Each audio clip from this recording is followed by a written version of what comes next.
Thanks for coming to see me, Shiri. Let's talk about your new product that you're looking to launch. Okay, so thank you so much for your help. I'm about to launch a set of flashcards called Eco Warriors. Okay. So in my business, Helpful Kids, I teach parents how to motivate their kids to help around the home, how to teach their kids important life skills. So this product is quite new, and it's all about teaching kids how to protect the environment within the home arena.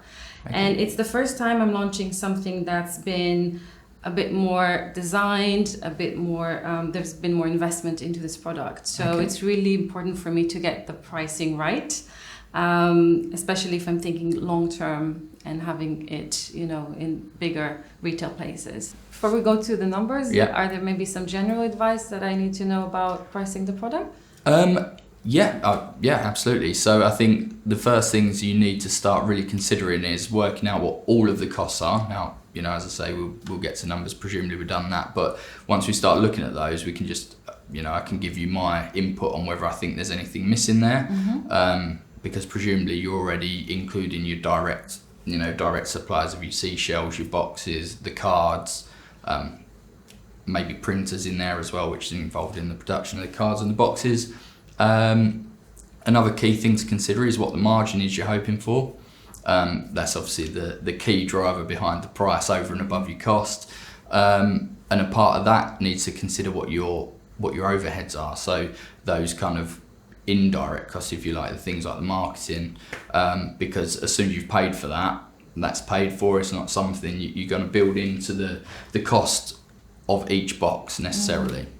I guess I'm not too sure about Christmas being as a big selling occasions, and whether there are different price tiers that people buy when it comes to Christmas, stocking fillers versus, because I don't celebrate Christmas. I don't really know. I don't really have like a gut feeling about the right prices as well. So I know how to calculate my costs, and probably there will be a lot of things I didn't consider. But at the same time, it's a bit difficult for me to assess a correct pricing when it comes to consumers and what they will be willing to pay. So ultimately what we're talking about is pricing strategy rather than necessarily working out what the cost should be based on, or what the price should be based on cost. Okay, fair enough. So I think I've got to be honest with you on this one. You could go to one retailer and they'll give you one answer, another retailer will give you another, but you do tend to spot, on the high street that in the run up till Christmas, so say November, you might have a lower cost, but as it gets closer, no one's giving discount, because at that point, everyone's going out, they've got to buy their Christmas presents. So I think it is definitely horses for courses. It's going to depend on your need to up your kind of volume of sales as well. That's something to consider, because obviously if you only sell one box, it doesn't matter whether your margin's 1,000%, that's probably not going to be enough to keep your business running. Whereas if you sell 1,000 boxes at 20%, there's more chance of keeping the business running. So you've got to be balancing the margin with the volume of sales as well. So that's something to be considering as a part of that kind of sales strategy decision. And that might actually be something that you can't set from the outset. You might, as soon as you put these on market, they might start selling really well, and naturally there'll be a drop off because you've kind of saturated your ready market for these boxes. So you need to start considering, is there a way to entice more custom? And one way of doing that would be to reduce the price, or it might be to spend more money on marketing. So there are things to consider as a part of your kind of pricing strategy. Okay. But I think the first thing is definitely to come up with that base, like the target sales price per box, and then from there you've got the ability to flex it as and when you need to, or just purely because of the fact that maybe you're finding that actually the margin you're targeting possibly is already too low or too high. But the base price is definitely the easiest point to come to. I guess I was a bit curious about the process of that reverse engineering. Okay. So would you mind taking me through that? Of course. So let's just say, I'm going to start plucking numbers out of the air here. You're targeting a net profit of 20% before tax, just for argument's sake. And you've got gross profit margin in there on these prices of, let's say it's 100%. So you're charging double what it costs, just for, taking the numbers into account there.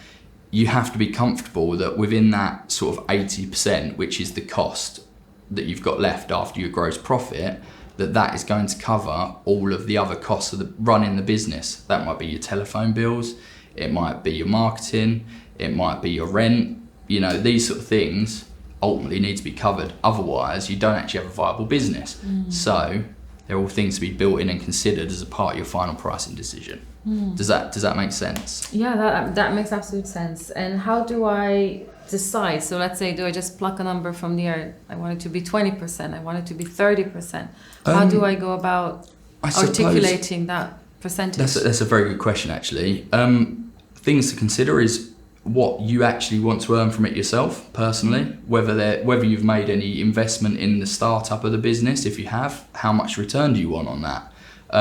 These are all things that, I think with the help of professional accountants such as myself, and tens of thousands out there that are also doing good work helping small businesses, they're the sort of things that we can all help you with. It can be a bit difficult to just, as you say, pluck numbers out of the air. So I think we could spend all day sitting there plucking numbers out of the air. But they're all things that will come as a part of that decision. Okay. Yeah. Does that make sense? Yeah, that makes absolute sense, because I didn't think about it. I guess there's a lot of pieces to that puzzle. I need to think about a percentage, and that percentage would actually be a number of pounds. So I know £4. Absolutely. And then I need to think about a realistic sales goal. So for example, if I'm going to sell 1,000 pieces, that's going to be a profit of 4,000 pieces. Yeah. And then I need to ask myself whether that's too much, whether that's enough. Absolutely. And then adjust it accordingly. Absolutely. Yeah. By that sort of calculation. Absolutely. Yeah. That's spot on. That's exactly the point. It's considering, and there's a lot of variables in there, and I think this is the key thing to understand, and why early on it's very important for the entrepreneurial individuals such as yourself to try to keep those overheads low, keep the business really lean, if you like, and concentrate on the gross profit margins. And then as the business grows, you start to see, hopefully the bank balance building up, and then you can start to think about investing that in growing the business through things such as marketing, as it gets bigger, investing in people, premises, and they're all the goals that, to be aimed at, and there are ways to get there.